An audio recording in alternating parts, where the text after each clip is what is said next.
வங்கக்கடலில் தற்போது நிலவும் காற்றழுத்த தாழ்வு மண்டலமாக நாளை மறுநாள் மோந்தா புயலாக வலுப்பெறும் என்று தகவல் வெளியான நிலையில் ஆந்திராவில் காக்கிநாடாவில் கரையை கடக்கப் போவதாக தகவலும் வெளியாக இருக்கிறது.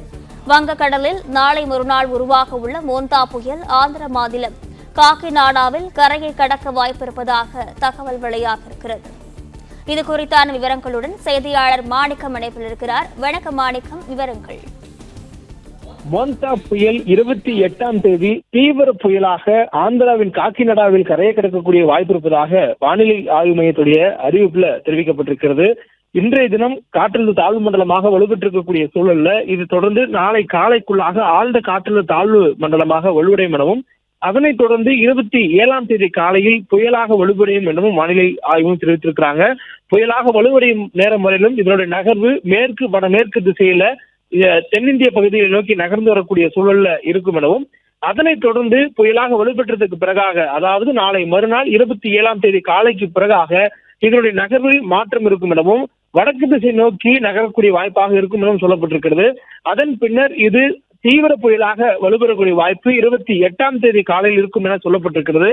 28ஆம் தேதி காலையில் வடக்கு வடமேற்கு திசையில நகர்ந்து செல்லும் என்று சொல்லப்பட்டிருக்கூடிய சூழல்ல ஆந்திரா மாநிலத்தினுடைய மசிலிப்பட்டினத்திற்கும் கலிங்கப்பட்டினத்துக்கும் இடையே காக்கிநாடாவில் 28ஆம் தேதி மாலை அல்லது இரவு நேரத்துக்குள்ளாக கரையை கடக்கக்கூடிய நிகழ்வு தொடங்கும் என எதிர்பார்ப்பதாக வானிலை ஆய்வு மையம் தெரிவித்திருக்கிறாங்க. மேலும் இந்த புயல் வடகிழக்கு பருவமழை காலத்தில் இந்தியாவில் உருவாகி இருக்கக்கூடிய ஒரு முதல் புயலாக இருக்கிறது. இந்த ஆண்டு 2 புயல்கள் உருவாகி இருக்கின்றன. ஒன்று தென்மேற்கு பருவமழை விலகக்கூடிய இறுதி கட்டத்தில் உருவாகின அரபிக்கடலில் உருவெடுத்த சக்தி புயல். அந்த புயலுக்கு அடுத்தபடியாக இந்த ஆண்டு 2வது புயலாக உருவாக இருக்கக்கூடிய இந்த மோந்தா புயல் பருவமழை காலம் தொடங்கியதுக்கு பிறகாக உருவாக இருக்கக்கூடிய முதல் புயல். இந்த ஆண்டு பருவமழை காலத்தில் உருவாக இருக்கக்கூடிய இந்த முதல் புயலே ஆந்திராவை நோக்கி செல்லக்கூடிய வகையில அமைந்திருக்கிறது.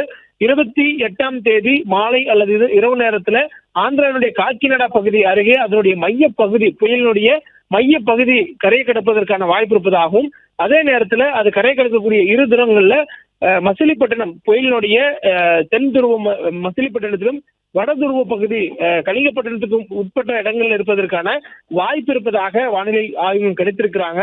இந்த புயல் கடந்த வரக்கூடிய பாதை என்பது திசை மாற்றத்தை மாறி ஆந்திராவை நோக்கி செல்லக்கூடிய வகையில் அமைந்திருப்பதாக சொல்லப்படுகிறது. மேலும் தற்போதைய சூழல்ல இன்று காலை காற்றழுத்த தாழ்வு மண்டலமாக வலுப்பெற்றிருக்கக்கூடிய நிலையில மணிக்கு 7 கிலோமீட்டர் வேகத்தில் நகர்ந்திருக்கிறது.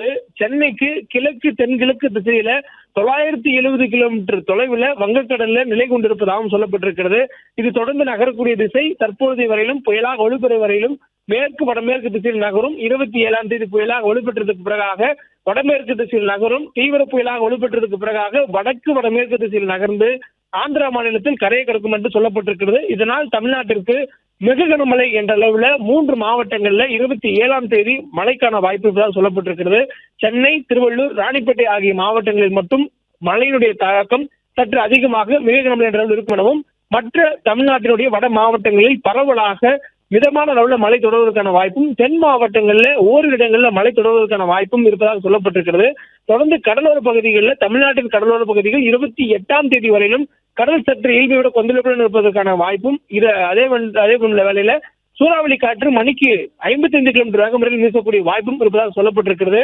அதே போன்று குமரிக்கடல் மன்னாரோட பகுதிகளிலும் 27ஆம் தேதி வரையிலும் இதே போன்று ஒரு 55 கிலோமீட்டர் வேகத்தில் சூறாவளி காற்று வீசுவதற்கான வாய்ப்பு இருப்பதாக சொல்லப்பட்டிருக்கிறது. மற்றபடி புயல் கரையை கடக்கக்கூடிய நேரத்துல காற்றினுடைய வேகம் மணிக்கு 110 கிலோமீட்டர் வேகம் வரையிலும் இருப்பதற்கான வாய்ப்பு இருப்பதாகவும் வானிலை ஆய்வு கிடைத்திருக்கிறாங்க. மேலும் காற்றழுத்த தாழ்வு மண்டலமாக இது உருவாகி இருக்கக்கூடிய தற்போதைய சூழலிலே வங்கக்கடலுடைய தென்மேற்கு வங்கக்கடல் மற்றும் மத்திய மேற்கு வங்கக்கடல் பகுதிகளில் சூறாவளி காற்று மணிக்கு 60 கிலோமீட்டர் வேகம் வரையில் வீசக்கூடிய வாய்ப்பும், நாளை தினம் 75 கிலோமீட்டர் வேகம் வரையில் வீசக்கூடிய வாய்ப்பும், அதனைத் தொடர்ந்து புயல் உருவானதற்கு பிறகாக மணிக்கு 90 கிலோமீட்டர் வேகம் வரையிலும் காற்று வீசுவதற்கான வாய்ப்பு இருப்பதாக வானிலை ஆய்வும் எச்சரிக்கை கொடுத்திருக்கிறாங்க. வங்கக்கடலில் மீன்பிடித்துக் கொண்டிருக்கக்கூடிய மீனவர்கள் கரைக்கு திரும்புமாறும் எச்சரிக்கையை வானிலை ஆய்வும் விடுத்திருக்கிறாங்க. பிளே ஸ்டோர் மற்றும் ஆப் ஸ்டோரில் இருந்து பாலிமர் செயலியை QR கோடு மூலம் பதிவிறக்கம் செய்யுங்கள். செய்திகளை உடனுக்குடன் பெறுங்கள்.